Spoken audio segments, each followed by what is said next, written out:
अस्सलाम वालेकुम, मैं हूं औरंगजेब शामिर, आपका मेज़बान। आज़ादी डिजिटल चैनल पर आपको खुशामदीद कहते हैं। वर्ल्ड कप कतर में जारी, राउंड ऑफ 16 के मैचेस शुरू। आज हमारे गेस्ट ताहिर अली से हम जानने की कोशिश करेंगे वर्ल्ड कप के राउंड ऑफ 16 के मरले से पहले जो टीमें बाहर हुई और राउंड ऑफ 16 में जो मैचेस हुए हैं कल और आज जो मैचेस होंगे, जो कल भी मैचेस होंगे, उनके मुतालिक जानने की भरपूर कोशिश करेंगे। ताहिर अली, बहुत बहुत शुक्रिया आपका स्टूडियो में आने का। बहुत बहुत शुक्रिया। तो सबसे पहले तो आपके अपने फेवरेट टीम जर्मनी का जिक्र करते हैं। बदकिस्मती से कोस्टा रिका के खिलाफ बेहतर गेम खेलने के बावजूद वर्ल्ड कप से बाहर। जी बिल्कुल, जर्मन टीम जो क्वालिफाई नहीं कर सका सेकंड टाइम वर्ल्ड कप में back to back, last world cup में भी ग्रुप स्टेज से बाहर हो 2014 जबकि जीत चुकी है, और इस वर्ल्ड कप में भी ऐसे ही सिचुएशन था। लेकिन इस वर्ल्ड कप में अगर देखा जाए तो जर्मन टीम ने बहुत अच्छा खेला बनिस्बत, काफी बेहतर टीम नजर आई। बस ये जो मैच डिपेंड था स्पेन और जापान का, और वहां पे जापान ने बीट की स्पेन को, जिसके वजह से जर्मन आउट हुआ। जर्मनी की टीम ने काफी बेहतर खेल पेश किया और दोनों मैच जीते। बस वो पहले जापान से मैच हार गए, जबकि जापान के खिलाफ भी उन्होंने मैच खेला, काफी कमांड था, काफी पोजीशन उनके पास था, ऑलमोस्ट मैच भी जीत चुके थे। लेकिन फुटबॉल एक ऐसा गेम है, 90 मिनट तक इसका कोई पता नहीं होता कि एडिशनल टाइम भी स्कोर, जैसे कोरिया ने पुर्तगाल के खिलाफ स्कोर करके वर्ल्ड कप के राउंड ऑफ 16 में जगह बनाई। जर्मनी ने वर्ल्ड कप से बिल्कुल बाहर हो गई, लेकिन उनके एक प्लेयर ने मार्क छोड़ा है, पूरी दुनिया में उसका आज चर्चा है, जमाल मूसियाला। जी बिल्कुल, जमाल मूसियाला यंग प्लेयर है जो कि बायर म्यूनिख से खेलते हैं और इंग्लैंड के भी अंडर 19 में बेलिंगम के साथ खेल चुके हैं, और ये एक राइजिंग स्टार है जो टीम के लिए बहुत बड़ा स्टार है। और बदकिस्मती से उससे बहुत कुछ तवक्कुआत थे इस वर्ल्ड कप में, लेकिन जो रिजल्ट सीनियर प्लेयरों ने बिल्कुल ऑफ कलर नजर आए। थॉमस मुलर खासकर, थॉमस मुलर बिल्कुल, जर्मन टीम के कुछ सीनियर्स प्लेयर थे, कुछ जूनियर्स जो नए प्लेयर्स थे, और काई हैवर्ट्ज ने स्कोर किए मैच में सब्स्टिट्यूट जब आए। और जहां तक देखा जाए जो पहला मैच था वो लॉस करना, एक गोल से जीत रहे थे, 70 मिनट्स के बाद ही गेम चेंज हो गया। 70 मिनट तक गेम जो है जर्मन के हाथ में था। अच्छा, स्पेन के सामने भी इनके काउंटर अटैक बिल्कुल, स्पेन के साथ जो गेम था वो भी जर्मन ने बहुत अच्छा खेला, और गोल कंसीड करने के बाद गोल ड्रॉ हुआ और लास्ट में 2-3 चांस भी मिस हुए। अगर वो मैच भी जर्मन विन करता तो आज जो है राउंड ऑफ 16 में जर्मनी भी होता। अच्छा, आर्सन वेंगर ने जर्मन टीम को हारने की वजह उनके पॉलिटिक्स में इन्वॉल्व होने की वजह बताई कि उन्होंने फेस पर हाथ रखे थे, क्योंकि वहां पर जो है LGBTQ के साथ सॉलिडिटी का मुजाहरा करने के आर्म बैंड जो कलरफुल है आर्म बैंड में, तो वहां पर पाबंदी इन चीजों की, तो उन्होंने ग्रुप पिक्चर में चेहरे पर हाथ रख के ये प्रोटेस्ट किया था। आर्सन वेंगर ने आज स्टेटमेंट दिया कि जर्मन टीम की हार की वजह उनके पॉलिटिक्स में इन्वॉल्वमेंट है।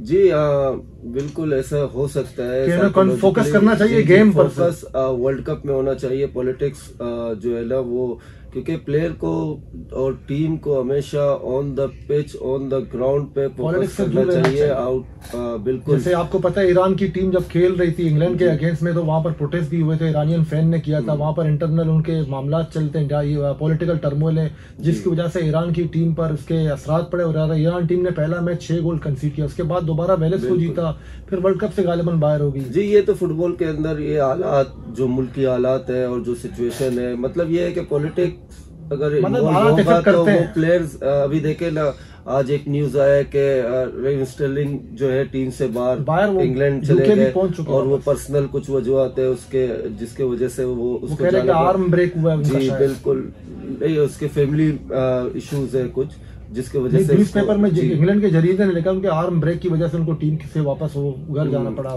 तो इंजरी की वजह से। तो हो सकता है इंजरी की वजह से, मैंने जो न्यूज देखा है उसमें फैमिली इशू है, जो उसके वजह से उसको जाना पड़ा है।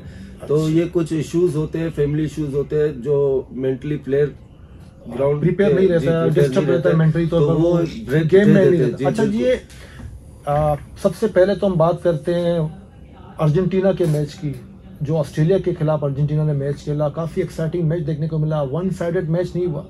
एशियन कंट्रीज ने इस वर्ल्ड कप में ऐसा कुछ कर दिखा रहे हैं टॉप की टीमों के खिलाफ, जैसे शुरू से ही सऊदी अरब ने अर्जेंटीना को हराया, फिर इसके बाद कोरिया ने पुर्तगाल को हराया, जापान ने 2 वर्ल्ड चैंपियन को हराया, फिर ऑस्ट्रेलिया की टीम ने डेनमार्क को हराया, राउंड ऑफ 16 के लिए क्वालिफाई किया। ऑस्ट्रेलिया और अर्जेंटीना के दरमियान जो मैच खेला गया, मैंने विटनेस किया कि मेसी नाइट था, level Messi night it was. आप क्या कहते हैं? जी बिल्कुल, मेसी ने प्रूव किया कि जो जिम्मेदारी मेसी के ऊपर है। Argentinian team overall complete side है, जो प्लेयर उसके साथ है बिल्कुल वो भी इस टाइम बड़े अच्छे और अच्छे क्लब से खेलते हैं, यूरोपियन बिग क्लब्स में खेलते हैं।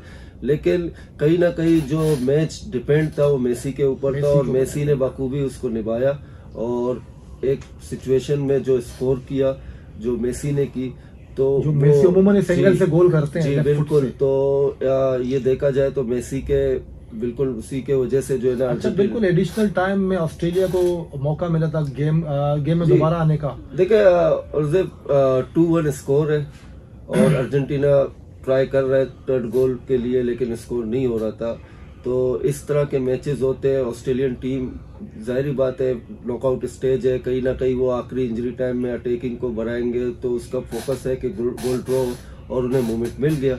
अगर अर्जेंटीना तीसरा गोल स्कोर करते तो ये नौबत का ये मतलब स्कोर का इतना इशू नहीं होता। लेकिन ये चीज है कि कोई भी टीम हो अगर स्कोर एक पे हो तो इसमें नॉकआउट स्टेज में इतना तो काबिलियत है कि वो अटैक कर सकते हैं और ऑस्ट्रेलिया को वो चांस मिला और उन्होंने स्कोर नहीं किया। अच्छा, नेदरलैंड और यूएसए के मैच की बात करते हैं। यूएसए ने काफी अच्छा ग्रुप स्टेज में मैचेस खेले, लेकिन राउंड ऑफ 16 में वो परफॉर्मेंस का मुजाहरा नहीं किया।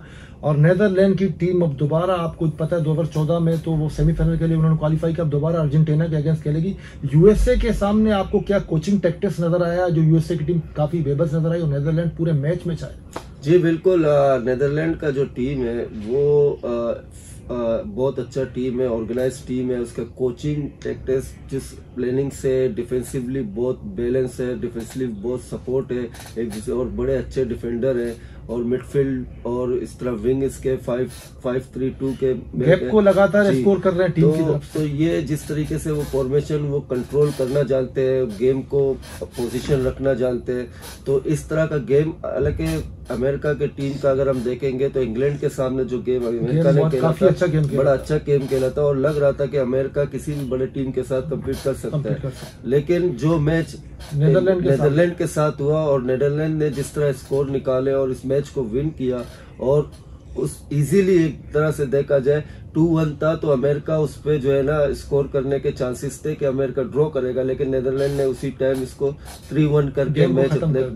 अच्छा, नए चेहरे इस वर्ल्ड कप में हम देख रहे हैं। जमाल मूसियाला की हमने बात की, गैप्को, साका, तो काफी यंग लड़के हैं और अंडर 20 है ऑलमोस्ट इस वर्ल्ड कप में। इससे पहले भी हमने वर्ल्ड कप में देखा था नए चेहरे मुतारिफ हुए हैं। इस वर्ल्ड कप में काफी पेसी और काफी बेखौफ होकर खेलते हैं, फेयरलेस होकर खेलते हैं, तो अपनी टीम को लीड कर रहे हैं। नेदरलैंड की टीम के पास नेचुरल स्ट्राइकर तो नहीं है, मेम्फिस डेपे और गैप्को लीड कर रहे हैं और कंसिस्टेंसी देकर हर मैच में वो स्कोर कर रहे हैं।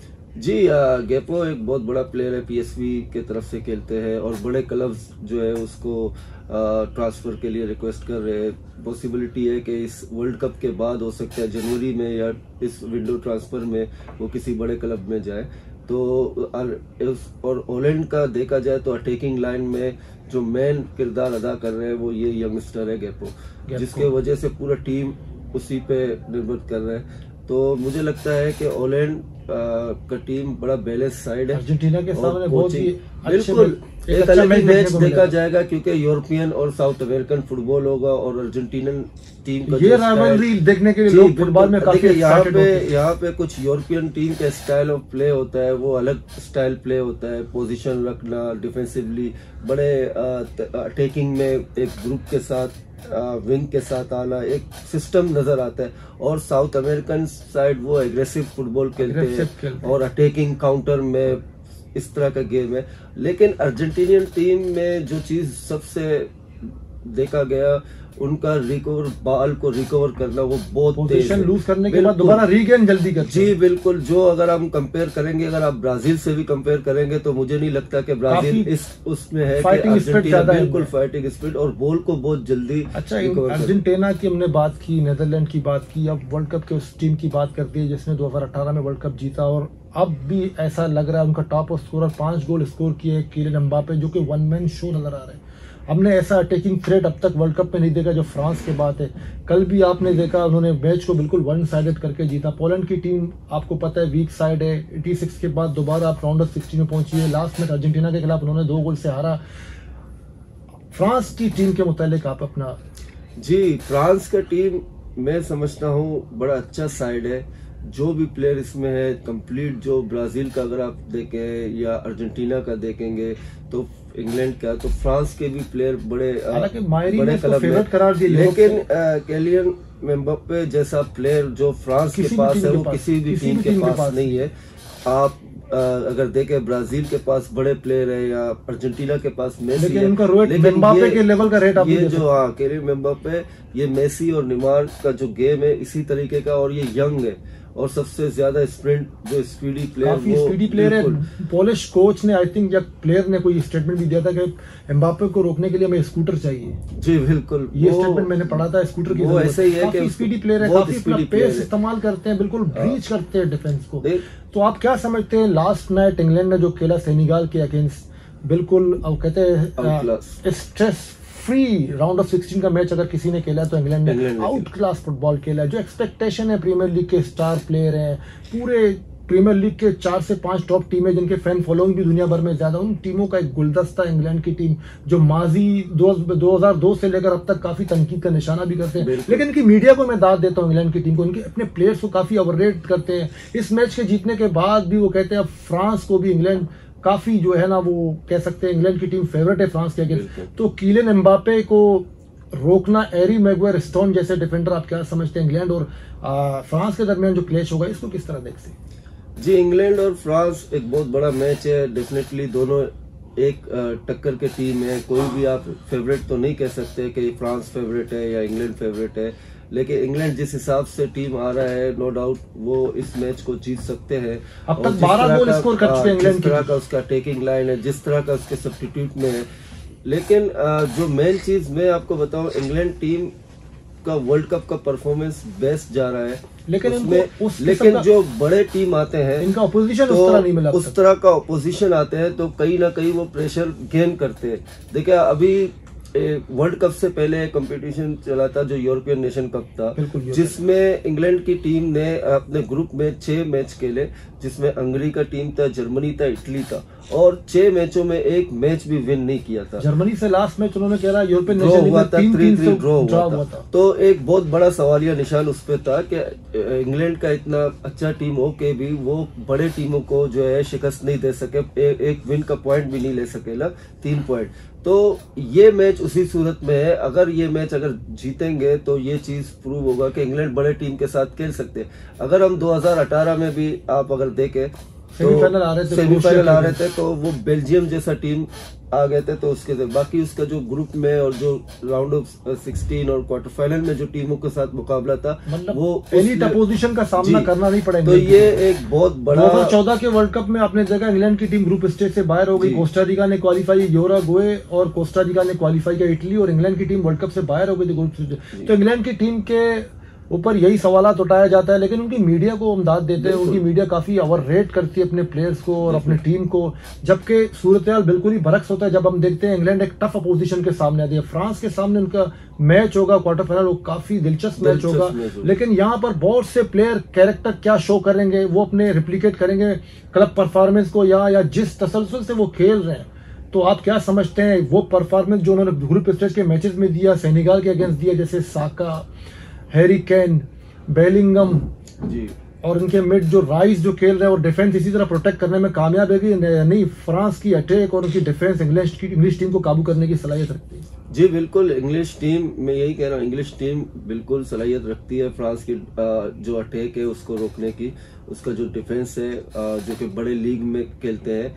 लेकिन ये मैच ऐसा है कि इंग्लैंड टीम जो है प्रेशर नहीं ले, उसके ऊपर प्रेशर रखे, फॉर्मेशन से पता चलता है, क्योंकि बाज औकात मैं बहुत टाइम से फॉलो कर रहा हूँ, तो ये जो बड़े टीम आते हैं तो ये 3 के साथ खेलते हैं, प्रेशर हैंडल नहीं करते। तो 3 के साथ 3 डिफेंडर के साथ खेलने से आप कहीं ना कहीं डिफेंडिंग सिस्टम में आएंगे। अच्छा, हमारे नाज़रीन को आप ये बताएंगे, क्योंकि आप सिलेक्शन कोच भी हैं, कौन सी बड़ी टीम है जो बैक 3 के साथ खेल रही है? बेल्जियम, ऑलैंड बैक 3 के साथ खेल रहा है, और अर्जेंटीना भी जो है मार्टिनेज के शक्ल में जो है ना बैक 3 में है। अच्छा, ये नया एक फॉर्मेशन इन्होंने इंट्रोड्यूस करवाया है, पिछले वर्ल्ड कप में हमने खैर देखा था, इससे 3 सेंटर बैक खिलाने से क्या डिफेंस को प्रोटेक्ट करना चाहते हैं या बॉल पोजीशन के हवाले से विंगर बैक खिलाना चाहते हैं? इस हवाले से जरा टेक्निकल चीजें हमारे नाज़रीन को बताएं। ये बैक थ्री के अंदर ये ऑप्शन होता है कि जब टीम अटैक में जाता है, काउंटर अटैक का जो आता है पोजीशन, तो उसमें बैक थ्री जो है वो कवर कर लेता है। जैसे कि मैं आपको बताऊं 2002 का वर्ल्ड कप ब्राजील ने विन किया था, बड़ा मशहूर उसका फॉर्मेशन था जो 5-2-3 के साथ था। तो उस फॉर्मेशन को अगर आप देखेंगे, लूसियो जूनियर और जो है ना एडमिल्सन 3 प्लेयर थे, रोबर्टो कार्लोस, काफू, जिल्बर्टो सिल्वा और जिल्बर्टो सिल्वा डिफेंसिव मिडफील्ड थे, और इसी तरह एमरसन और अटैक में रोनाल्डो।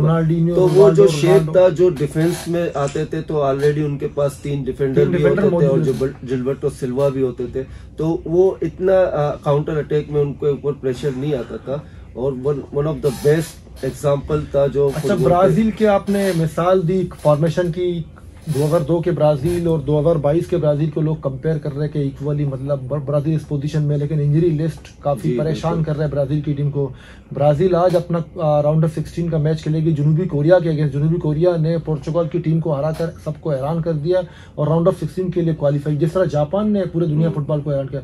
तो ब्राजील और कोरिया के दरमियान जो मैच होगा उसको जरा आप अपने तजिए में कैसे हमें बताएंगे? ब्राजील का टीम डेफिनेटली फेवरेट है इस मैच के लिए, नो डाउट। इंजरी इशू है ब्राजील के टीम के लिए, जो कि कुछ पोजीशन में जो कि बहुत ज़रूरी पोजीशन है, फुल बैक के अंदर उसके और स्ट्राइकर में जैसे प्लेयर, और नेमार का भी जो है इशू। लेकिन ब्राजील के पास हमने देखा है कि उसके पास सब्स्टिट्यूट में बैक में जो प्लेयर है वो बिल्कुल देखिए, कैमरून के साथ अगर हम देखते हैं, किसी भी टीम ने ऐसा नहीं किया जो ब्राजील ने 11 साइड बेंच के साथ बिल्कुल।